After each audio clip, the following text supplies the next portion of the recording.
Hello दोस्तों, आपका अपना यूट्यूब चैनल शशि सर में आप सभी का स्वागत है। आज हम लोग हिंदी प्रैक्टिस सेट 27 देखेंगे, जो बहुत ही इम्पोर्टेंट क्वेश्चन है। यूपी पुलिस के लिए महत्वपूर्ण क्वेश्चन लेकर उपस्थित हुए हैं। तो आइए आज शुरू करते हैं हिंदी प्रैक्टिस सेट 27। तो आइए देखते हैं आज का पहला क्वेश्चन। आज का पहला क्वेश्चन देखते हैं। भारत की प्राचीन भाषा है, पहला क्वेश्चन है, भारत की प्राचीन भाषा क्या है? पहला ऑप्शन है हिंदी, बी है पाली प्राकृतिक, सी है संस्कृत और डी है अपभ्रंश। तो कौन सा इसमें ऑप्शन हो जाएगा? सही ऑप्शन आपको बताना है। कौन सा ऑप्शन हो जाएगा? तो इसमें आपका ऑप्शन नंबर सी बिल्कुल सही हो जाएगा, संस्कृत। भारत की प्राचीन भाषा क्या है? तो Sanskrit. Option number C is correct. अगला क्वेश्चन देखते हैं। उपनिषदों की संख्या कितनी है? उपनिषदों की संख्या कितनी है? पहला ऑप्शन 106, बी है 108, सी है 110 और डी है 112। तो इसमें कौन सा ऑप्शन सही हो जाएगा आपको बताना है। तो इसमें आपका ऑप्शन नंबर बी बिल्कुल सही हो जाएगा, 108। वेदों की संख्या कितनी है? वेदों की संख्या 4 है। महापुराणों की संख्या कितना है? महापुराणों की संख्या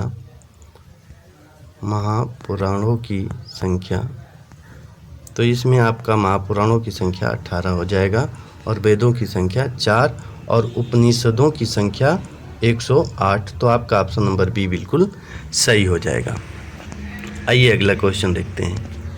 निम्नलिखित में बताइए कि किन शब्द में द्वित्व व्यंजन है? द्वित्व व्यंजन आपको बताना है। पहला ऑप्शन है पुनः, बी है इलाहाबाद, सी है दिल्ली और डी है उत्साह। तो इसमें कौन सा ऑप्शन सही हो जाएगा? तो इसमें आपका ऑप्शन नंबर सी बिल्कुल सही हो जाएगा। सी आपका ऑप्शन बिल्कुल सही हो जाएगा।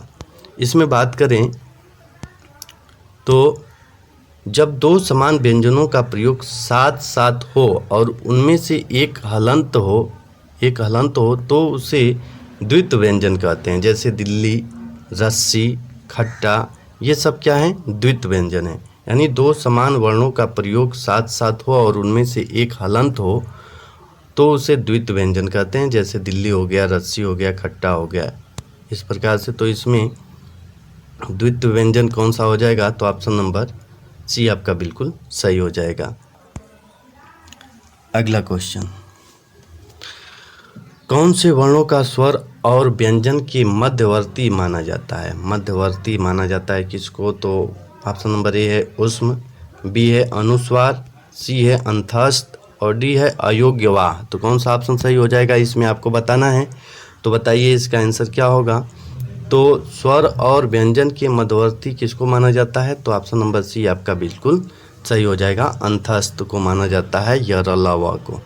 तो आपका ऑप्शन नंबर सी बिल्कुल सही हो जाएगा। आइए अगला क्वेश्चन देखते हैं। भारतीय शब्द का बहुवचन क्या होगा? पहला ऑप्शन भारतीयों, बी है भारतीयों, सी है भारतीयों और डी है इनमें से कोई नहीं। तो कौन सा ऑप्शन सही हो जाएगा? तो भारतीयों का बहुवचन ऑप्शन नंबर ए आपका बिल्कुल सही हो जाएगा, भारतीयों। Option number A is correct. अगला क्वेश्चन। वृक्ष पर पक्षी बैठे हैं, इस वाक्य में पर कौन सा कारक है? में पर कौन सा कारक होता है? तो अधिकरण कारक होता है, अधिकरण कारक होता है। तो इसमें पहला ऑप्शन देखें तो पहला ऑप्शन है कर्म, बी है संप्रदान, सी है अपदान और डी है अधिकरण। तो क्या हो जाएगा इसमें?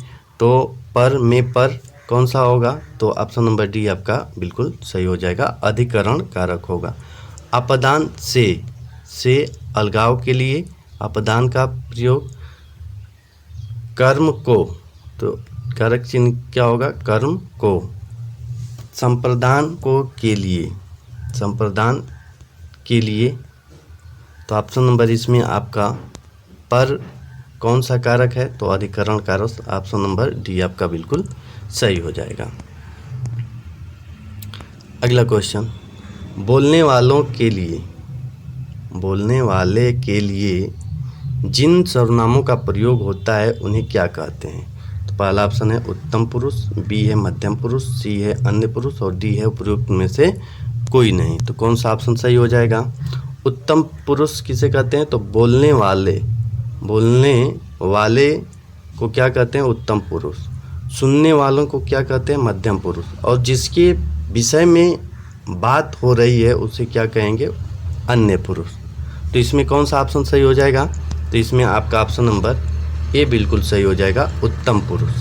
बोलने वालों के लिए जिन सर्वनाम का प्रयोग होता है उसे उत्तम पुरुष कहते हैं, सुनने वालों को मध्यम पुरुष, और जिसके विषय में बात हो रही है उसको अन्य पुरुष कहते हैं। तो इसमें आपका ऑप्शन नंबर ए बिल्कुल सही हो जाएगा।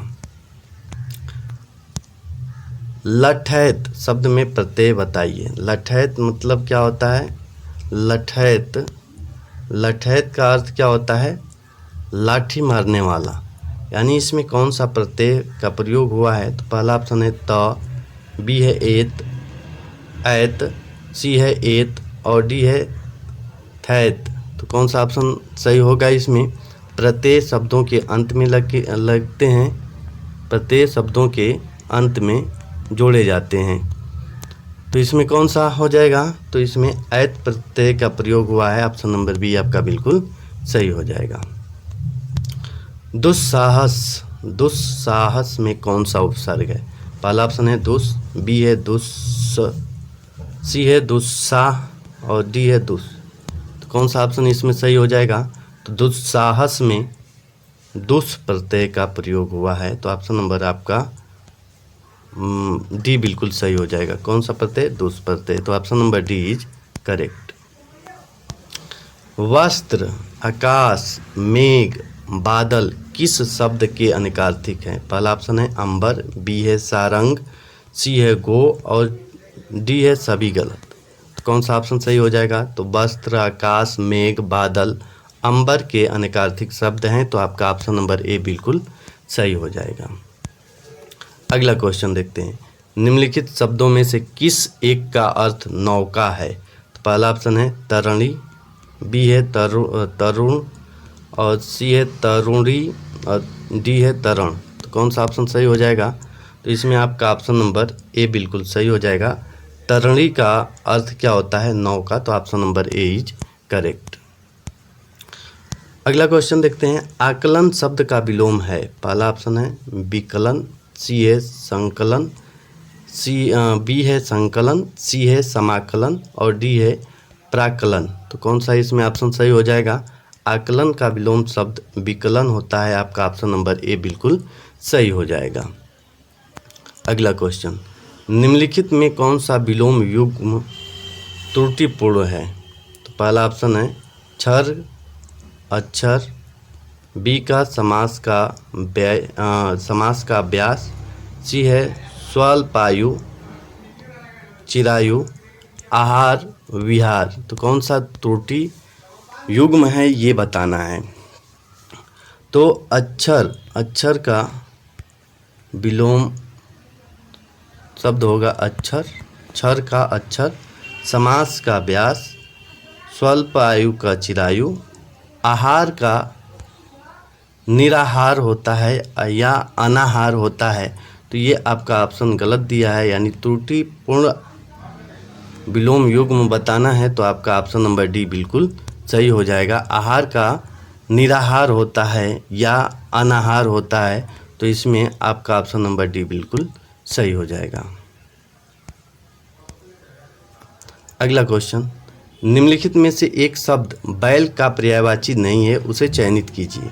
पहला ऑप्शन है अस्म, बी है वृषभ, सी है बलिवर्ध और डी है गोनाथ। तो इसमें बैल का पर्यायवाची शब्द कौन सा नहीं है ये बताना है। तो आपका बैल का पर्यायवाची शब्द वृषभ, बलिवर्ध और गोनाथ हो जाएगा। इसमें अस्म जो दिया है ये पत्थर का पर्यायवाची शब्द होता है, यानी आपका ऑप्शन नंबर ए बिल्कुल सही हो जाएगा। बैल का देखें यहाँ पर तो गोनाथ, वृषभ, बलिवर्ध होते हैं। अस्मक उपल, अस्म, पत्थर, पहान, पाषाण, शिला, शैल इत्यादि होता है। तो ये अस्म का हो गया। अगला क्वेश्चन देखते हैं। अगला क्वेश्चन, निम्नलिखित में से जो शब्द सौंदर्य का पर्याय नहीं है उसे चयनित कीजिए। तो सौंदर्य का पर्याय नहीं है उसे चयनित करना है। तो सुषमा पहला ऑप्शन है, बी है शोभा, सी है सुंदरता और डी है रमणीय। तो इसमें कौन सा ऑप्शन सही हो जाएगा? तो रमणीय सौंदर्य का पर्यायवाची शब्द नहीं है। रमणीय मतलब होता है नारी, नारी होता है। तो आपका ऑप्शन नंबर डी बिल्कुल सही हो जाएगा। बाकी शब्द सौंदर्य के पर्यायवाची शब्द हैं। निर्देश 16 17 शुद्ध वर्तनी का चयन कीजिए। 16 नंबर है उत्सव, उत्सव, उत्सव और उत्सव। कौन सा इसमें ऑप्शन सही हो जाएगा? शुद्ध वर्तनी बताना है तो आपका ऑप्शन नंबर बी बिल्कुल सही हो जाएगा, उत्सव। तो option number B is correct. इसमें आपको शुद्ध वर्तनी बताना है तो इसमें आपका बी ऑप्शन बिल्कुल सही हो जाएगा, निदर्शन, निदर्शन। Option number B is correct. अगला क्वेश्चन देखते हैं। निम्नलिखित में से कौन सा शब्द तत्सम नहीं है? तत्सम शब्द वे शब्द जो संस्कृत से बिना किसी परिवर्तन के हिंदी में ले लिए जाते हैं उन्हें तत्सम शब्द कहते हैं। यानी तत्सम शब्द संस्कृत के शब्द होते हैं और हिंदी में प्रयुक्त करते समय बिना कोई परिवर्तन उन्हें ज्यों का त्यों हिंदी में प्रयुक्त कर दिया जाता है तो उन्हें तत्सम शब्द कहते हैं। यहाँ पर बात करें तो स्कंद का जो तद्भव रूप होगा, स्कंद तत्सम रूप है और तद्भव रूप की बात करें तो यहाँ पर कंधा होगा, कपोत का कबूतर होगा, कबूतर होगा और क्षेत्र का खेत होगा तद्भव रूप, और हल्दी तद्भव रूप है और तत्सम नहीं है। यानी तद्भव शब्द बताना है तो आपका हल्दी ऑप्शन नंबर डी बिल्कुल सही हो जाएगा। निम्नलिखित में कौन सा शब्द तद्भव है? तो इसमें पहला ऑप्शन है जल, बी है नग्न, सी है चार और डी है भ्रमण। तो कौन सा ऑप्शन तद्भव है ये बताना है तो आपका ऑप्शन नंबर सी बिल्कुल सही हो जाएगा, चार तद्भव है। इसका तत्सम रूप होता है चतवारी, चतवारी तद्भव तत्सम रूप होता है और तद्भव रूप चार होता है। जल का तद्भव रूप जो होता है वो पानी होता है, नग्न का तद्भव रूप जो होता है नंगा होता है और भ्रमण का जो तद्भव रूप होता है वो भंवरा होता है। तो आपका ऑप्शन नंबर सी बिल्कुल सही हो जाएगा। तद्भव शब्द क्या है? चार है। तो option number C is correct. जिसकी कोई कीमत न हो सके वाक्यांश के लिए एक शब्द में अमूल्य कहेंगे। ऑप्शन नंबर बी आपका बिल्कुल सही हो जाएगा। अगला क्वेश्चन, थोड़ा नपा तुला भोजन करने वाला वाक्यांश के लिए उपयुक्त शब्द है। तो पहला ऑप्शन है मितव्ययी, बी है मितव्यय, सी है मिताहारी और डी है मिताहारीन। कौन सा ऑप्शन सही हो जाएगा? थोड़ा नपा तुला भोजन करने वाला, तो ऑप्शन नंबर सी आपका बिल्कुल सही हो जाएगा, मिताहारी। तो option number C is correct. निर्देश 22-23 निम्नलिखित पदांशों को पढ़कर सही छंद का चयन कीजिए। छंद बताना है आपको 22-23 में। तो 22 नंबर क्वेश्चन है, मंगल भवन अमंगल हारी द्रवहु सो दशरथ अजिर बिहारी में ये क्या है? पहला ऑप्शन है सोरठा है, बी है सवैया है, सी है चौपाई है और डी है दोहा है। तो क्या है इसमें बताना है आपको। तो ये ऑप्शन नंबर सी आपका बिल्कुल सही हो जाएगा, चौपाई है। तो option number C is correct. आइए अगला क्वेश्चन देखते हैं। अगला क्वेश्चन है, जो रहीमन उत्तम प्राकृति का करी सकत कुसंग चंदन विष व्यापक नहीं लिपटे रहत भुजंग। तो इसमें पहला ऑप्शन है चौपाई, बी है दोहा, सी है सोरठा और डी है सवैया। तो क्या हो जाएगा ये? तो ऑप्शन नंबर आपका बी बिल्कुल सही हो जाएगा, दोहा है। क्या है? दोहा है। तो ऑप्शन नंबर बी आपका बिल्कुल सही हो जाएगा। अगला क्वेश्चन देखते हैं। निर्देश 24-25 निम्नलिखित पंक्तियों में प्रयुक्त अलंकार के भेद का चयन उसके नीचे दिए गए विकल्पों में से कीजिए। तो पहला 24 नंबर यहाँ क्वेश्चन है, चरर मरर खुल गए अरर रब स्फुटों से में कौन सा अलंकार है ये बताना है। तो पहला ऑप्शन है अनुप्रास, बी है श्लेष, सी है यमक और डी है उत्प्रेक्षा। तो कौन सा अलंकार हो जाएगा? तो जहाँ पर वर्णों की आवृत्ति बार बार हो वहाँ पर कौन सा अलंकार होता है, तो अनुप्रास अलंकार होता है। यहाँ पर र वर्ण बार बार आवृत्ति हो रहा है, इसलिए यहाँ पर अनुप्रास अलंकार होगा। ऑप्शन नंबर ए आपका बिल्कुल सही हो जाएगा। आइए अगला क्वेश्चन देखते हैं। अगला क्वेश्चन है, बाधा था विदु को किसने, इन काली जंजीरों से मणि वाले फड़ियों का मुख क्यों भरा हुआ हीरों से।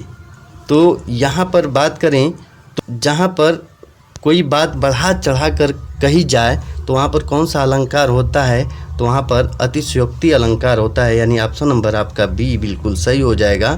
यहाँ पर बात को चढ़ा बढ़ा कर कहा गया है, इसलिए यहाँ पर क्या होगा, अतिशयोक्ति अलंकार होगा। Option number B is correct. रंग में भंग के रचनाकार कौन है, तो ऑप्शन नंबर ए है मैथिली गुप्त, बी है जयशंकर प्रसाद, सी है पंडित जगन्नाथ और डी है सूर्यकांत त्रिपाठी निराला। तो कौन सा ऑप्शन हो जाएगा, रंग में भंग मैथिली गुप्त जी की रचना है, तो ऑप्शन नंबर ए आपका बिल्कुल सही हो जाएगा। पतितों के देश में किसकी रचना है, पहला ऑप्शन प्रेमचंद, बी है रामवृक्ष बेनपुरी, सी है यशपाल और डी है अज्ञेय। तो कौन सा ऑप्शन सही हो जाएगा, तो इसमें आपका ऑप्शन नंबर बी बिल्कुल सही हो जाएगा, रामवृक्ष बेनपुरी जी की है। तो option number B is correct. अगला क्वेश्चन, भारत के अतुलित धन वैभव पर अंग्रेजों ने दांत गड़ा दिए, वाक्य में प्रयुक्त दांत गड़ा दिए का अर्थ है क्या है, तो इसमें आपको बताना है। तो इसमें आपका ऑप्शन नंबर बी बिल्कुल सही हो जाएगा। आइए अगला क्वेश्चन देखते हैं। चांद पर थूकना मुहावरे का आशय है, पहला असंभव काम करना, बी है निरर्थक काम करना, सी है सौंदर्य का अनादर करना और डी है सम्मानीय का अनादर करना। तो कौन सा ऑप्शन सही हो जाएगा, तो पहला ऑप्शन सही हो जाएगा, असंभव कार्य करना। चांद पर थूकना मुहावरे का अर्थ हो जाएगा, आशय हो जाएगा असंभव काम करना। तो ऑप्शन नंबर ए आपका बिल्कुल सही हो जाएगा।